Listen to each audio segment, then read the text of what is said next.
In news overseas, leaders of 16 European Union countries met Sunday in Belgium ahead of the upcoming European Council meeting on Thursday and Friday to discuss how to best cope with huge waves of migrants landing on the continent's shores. A key issue on the table was the so-called Dublin regulation, which says that asylum seekers must be processed in the EU nation where they first arrived. VOA's Latika Hope reports.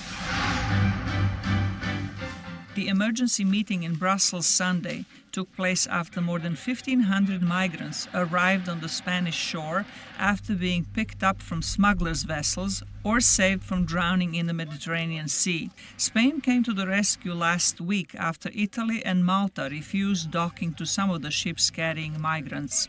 But like other Mediterranean countries, Spain says it cannot carry the burden alone. We are willing to reach this common response to a global challenge, which is the migration flows that are coming, especially now from Western Mediterranean. And we will ask also for the support of our comrades, our state members. Eastern European countries, Czech Republic, Hungary, Poland and Slovakia, firmly refuse to share the burden, which makes an EU-wide agreement on how to process migrants harder to reach. German Chancellor Angela Merkel said the 16 leaders meeting Sunday are looking for ways in which 2 or 3 EU nations can cooperate without waiting for a solution acceptable to all 28 members.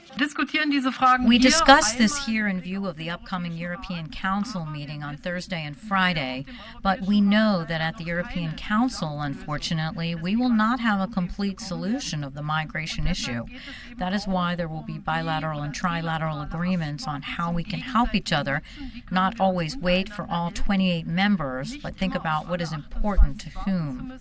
The discussion is expected to continue well into the second half of the year, when Austria will preside over the 28-nation bloc. At the latest, during the meeting of leaders on 20th September in Salzburg, we should make significant progress. In this context, a strengthening of personnel at Europe's borders and also a broadening of the mission is important, including the ability to actively fight traffickers and work with third-party countries.